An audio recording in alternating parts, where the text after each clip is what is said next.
আসসালামু আলাইকুম প্রিয় স্বপ্নবাজের দল। আশা করব তোমরা ভালো আছো। তোমরা যারা ঢাকা সেন্ট্রাল ইউনিভার্সিটিতে সি ইউনিটে ভর্তি পরীক্ষা দিবা, তো তোমাদের সাজেশন লাগবে না? সাজেশন তো লাগবেই। তো সাজেশন এর ধারাবাহিকতায় আমরা তোমাদের সাথে আজকের এই ক্লাসে বা এই ভিডিওতে আলোচনা করব মার্কেটিং অংশ নিয়ে। অর্থাৎ তোমরা সি ইউনিটের শিক্ষার্থীরা বুঝতেছো না আসলে কোথায় থেকে প্রশ্ন আসবে আর কোথায় থেকে খুব বেশি পড়তে হবে, কোন চ্যাপ্টার গুলো তোমাকে মোটামুটি কভার করতে হবে এবং কোনগুলো একটু রিভিশন দিলেও চলে। তো সেই বিষয়গুলো নিয়ে আলোচনা করব।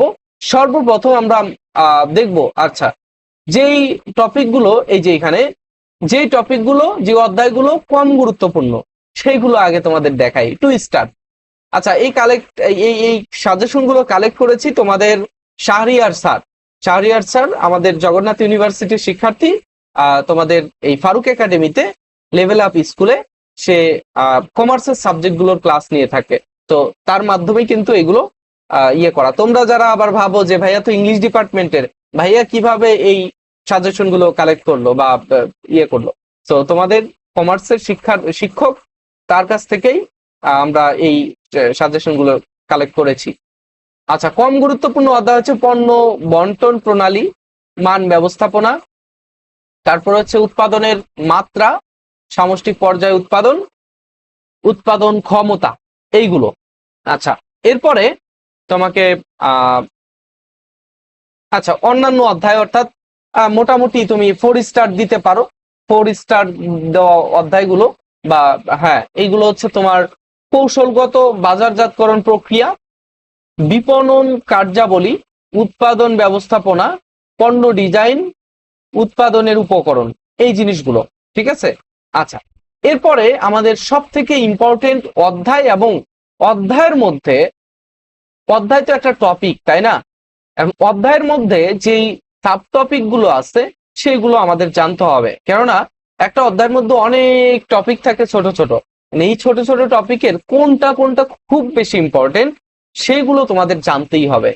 তো এইগুলো হচ্ছে তোমাদের শাহরিয়ার ভাইয়া আমাকে সেন্ড করলে একটু আগে, তো সেই জন্য তোমাদেরকে ভাবলাম যে তোমাদের সাথে একটু শেয়ার করা প্রয়োজন। দেখো, সর্বপ্রথম বাজারজাতকরণ পরিচিতি, বাজারজাতকরণ পরিচিতি এই অধ্যায় থেকে কি পড়বা? বাজারজাতকরণের সবগুলো মতবাদ বিস্তারিত, যতগুলো মতবাদ রয়েছে সেগুলো একটু বিস্তারিত করার চেষ্টা করবা। ঠিক আছে। আচ্ছা, বাজারজাতকরণ প্রক্রিয়া, একটা পণ্য তোমার উৎপাদনের পর থেকে, হ্যাঁ, তোমার জাস্ট কৃষির, যদি আমি কৃষি ধরি, যে কৃষি ক্ষেত থেকে বাজার পর্যন্ত পৌঁছানোর যে প্রক্রিয়াটা, সেটা তোমাকে ভালোভাবে পড়তে হবে, এমনটাই। ওকে। বাজারজাতকরণের ধারণা, এর প্রয়োজন, অভাব, চাহিদা, সহজ জিনিস। ক্রেতা ভ্যালু ও ক্রেতা সন্তুষ্টি, এগুলো তোমরাই ভালো জানো। হ্যাঁ। আচ্ছা, এরপর হচ্ছে বাজার কি, এরপরে ক্রেতা সম্পর্কের স্তর ও হাতিয়ার, ক্রেতার প্রকারভেদ, এই কয়েকটা টপিক এই অধ্যায় থেকে পড়বা। 2 নাম্বার, বিপণন পরিবেশের, বিপণন পরিবেশের প্রকারভেদ, ব্যষ্টিক বাজারজাতকরণ পরিবেশ, সামষ্টিক বাজারজাতকরণ পরিবেশ, এই 3টা টপিক তোমরা এই বাজারজাতকরণের পরিবেশ অধ্যায় থেকে পড়বা। 3 নাম্বার, বাজার বিভক্তিকরণ, লক্ষায়ন, পৃথকীকরণ, এই 3টা এই অধ্যায়ের মধ্যে কি কি রয়েছে দেখো। মার্কেটিং সেগমেন্টেশন, তারপর হচ্ছে কার্যকর বাজার বিভক্তিকরণের শর্ত 5টি, ভোক্তা বাজার ও বিভক্তিকরণের ভিত্তি, ক্রেতার সিদ্ধান্ত গ্রহণের প্রক্রিয়া, নতুন পণ্যের ক্ষেত্রে সিদ্ধান্ত গ্রহণ প্রক্রিয়া, ক্রেতার প্রকারভেদ, এরপরে হচ্ছে নতুন পণ্য গ্রহণের আপেক্ষিক সময় অনুযায়ী, এটা তোমাকে ক্রেতার প্রকারভেদ করতে হবে। হ্যাঁ, ক্রেতা কত প্রকার আছে। আচ্ছা, আরো আছে ভোক্তার আচরণের প্রভাব বিস্তারকারী উপাদান, ব্যবসায় বাজার ও বিভক্তিকরণের ভিত্তি, ব্যবসায়ের ক্রয় প্রক্রিয়া ধাপ, ক্রয় পরিস্থিতির প্রধান ধরন, বাজার লক্ষায়ন ও পৃথকীকরণ ও এর হাতিয়ার, বাজারে অবস্থান গ্রহণ। ঠিক আছে। এই টপিক কয়েকটা তোমরা পড়বা 3 নাম্বার অধ্যায় থেকে। যদি 3 দেওয়া আছে, 3 এটা কি অধ্যায় নাকি আমি জানি না। আচ্ছা, 4 নম্বরের যেটা রয়েছে পণ্য ও পণ্যের মূল্য নির্ধারণ। পণ্য ও পণ্যের মূল্য নির্ধারণ। আচ্ছা, বারবার আমি একটা কথা বলছি যে আমি এটা জানি না। তোমরা হয়তো ভাববে যে ভাইয়া আপনি জানেন না কেন এখানে ভিডিও করতে আসছেন। আমি আসছি ভাই তোমাদের, যাতে যার যা লাগে শুধু তারাই এই ভিডিওটা দেখবে, তারাই এটা নেবে। যা লাগবে না, যার সাজেশন অলরেডি রয়েছে, তোমাদের এগুলো ফলো করার প্রয়োজন নেই। ঠিক আছে, ওকে। আর এটা আমি জানি না, এই জন্য আমি ইংলিশ ডিপার্টমেন্টের, এটা আমি সংগ্রহ করেছি আরেকজনের কাছ থেকে। ঠিক আছে, সে এই বিষয়গুলোতে এক্সপার্ট, তার কাছ থেকে সংগ্রহ করেছি। এখন সে ভিডিও করতে এবিলিটি তার নাই, সো যার কারণে আমার ভিডিওটা করতে হচ্ছে। তো এই জন্যই তোমাদেরকে এটা বলছি বারবার। পণ্যের মূল্য নির্ধারণের মধ্যে রয়েছে ফিলিপ কটলার একজন ব্যক্তির নাম, তাই না? অর্থনীতিবিদ। তার মতে পণ্য ও সেবার স্তর, মৌলিক ক্রেতা ভ্যালু, প্রকৃত পণ্য, বর্ধিত পণ্য, এগুলো তোমরা পড়বা। আচ্ছা, এরপরে নতুন পণ্য পড়বা। নতুন পণ্যের উন্নয়ন প্রক্রিয়ার ধাপসমূহ, পণ্যের জীবনচক্র ও ধাপসমূহ, ভোগ্য পণ্য, শিল্প পণ্য, পণ্য গুণাবলী। আচ্ছা, গুণাবলী,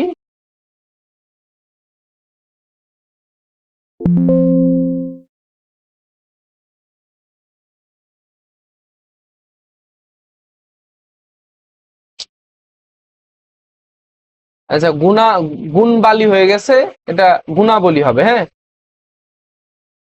আমি লিখে দিচ্ছি।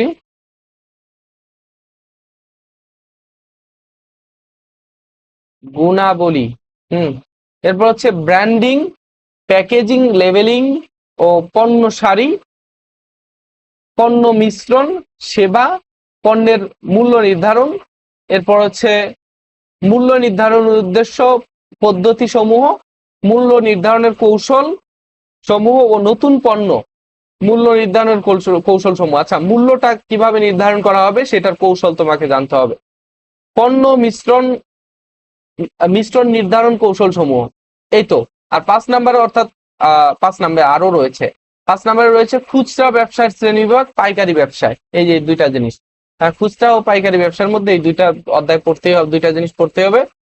বিপণনের প্রসারের হাতিয়ার সমূহ, এর মধ্যে রয়েছে মার্কেটিং প্রমোশন হাতিয়ার, মার্কেটিং প্রমোশন মিশ্রণ নির্ধারণে প্রভাব বিস্তারকারী উপাদান সমূহ, বিজ্ঞাপনের মাধ্যম সমূহ, তারপরে হচ্ছে বিক্রয় প্রসার ও এর বিভিন্ন পদ্ধতি সমূহ, প্রচার, ব্যক্তিক বিক্রয়, তারপর হচ্ছে বিক্রয়িকতা, এরপর হচ্ছে প্রত্যক্ষ বিপণন, telemarketing, online marketing, green marketing, তারপর হচ্ছে গ্লোবাল মার্কেটিং।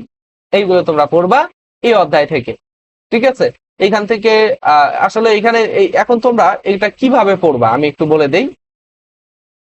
যে টপিকগুলো যেগুলো বললাম এগুলো তো অলরেডি তোমরা হয়তো বা শেষ করেছো, আর শেষ না করলেও তোমরা একটু একটু শেষ করার চেষ্টা করবা।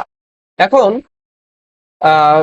এই টপিকগুলো শেষ করার পরে এখন থেকে প্রায় 15 দিনের মতো, 15-20 দিন সময় রয়েছে। এই সময়ের মধ্যে তোমরা এইটুকু রিভিশন দাও, এগুলো তো অলরেডি তোমরা জানো। রিভিশন দাও, দিয়ে ওই টপিকের উপরে পরীক্ষা দিবা। পরীক্ষা কোথায় দিবা? পরীক্ষা আমাদের সাথে দিতে পারো। আমাদের যে শুরু থেকে একেবারে গুচ্ছের আগে থেকে গুচ্ছ, ঢাকা সেন্ট্রাল ইউনিভার্সিটি, ন্যাশনাল ইউনিভার্সিটির জন্য 3টা এক্সাম ব্যাচ আমরা একসাথে চালাচ্ছিলাম। সো তোমাদের জন্য আমাদের কিন্তু এই যে এই এক্সাম ব্যাচে এখনো ভর্তি চলছে। হ্যাঁ, এই এক্সাম ব্যাচে আমরা ঢাকা সেন্ট্রাল ইউনিভার্সিটির জন্য এখন টার্গেট করে আমরা এক্সাম ব্যাচে ভর্তি করছি। প্রতিনিয়ত শিক্ষার্থীরা পরীক্ষা দিচ্ছে, বি এবং সি ইউনিটের শিক্ষার্থীরা। তো তোমরা যারা চাও আমাদের এক্সাম ব্যাচে জয়েন করতে, অবশ্যই জয়েন করবা। এক্সাম ব্যাচে অনেক কিছুই রয়েছে, এগুলো এখন আর দেখার সময় নাই। এখন তোমাকে দেখতে হবে জাস্ট চান্স পাবা কিনা এবং ভালোভাবে পড়াশোনা হচ্ছে কিনা। 199 টাকা দিয়ে এই এক্সাম ব্যাচে এখনই জয়েন করে ফেলো। এই নাম্বারে হোয়াটসঅ্যাপ রয়েছে, মেসেজ করো, দেখা হবে, কথা হবে। আর ভালো একটা প্রস্তুতি নাও, ইনশাল্লাহ ঢাকা সেন্ট্রালে ভালো কিছু করতে পারবা ইনশাল্লাহ। তো দেখা হচ্ছে পরবর্তী ভিডিওতে তোমরা কি নিয়ে জানতে চাও সেগুলো আমাকে কমেন্টে জানাও। ইনবক্সেও মেসেজ করতে পারো, আর কমেন্টে জানালে এটাই বেস্ট হবে। তোমরা আমাকে কমেন্টে জানাও কি নিয়ে তোমরা পরবর্তী ভিডিও চাও। তো দেখা হচ্ছে পরবর্তী ভিডিওতে। Faruk academy level up school এই দুইটার সাথেই থেকো, লাইক কমেন্ট শেয়ার করবা, আর চ্যানেলে সাবস্ক্রাইব করে বেল আইকনটা অন করবা, কেননা আমার প্রয়োজনীয় যত ভিডিও আছে সবগুলো তোমার সামনে চলে আসবে নোটিফিকেশনের মাধ্যমে। ঠিক আছে? সো আল্লাহ হাফেজ, আসসালামু আলাইকুম।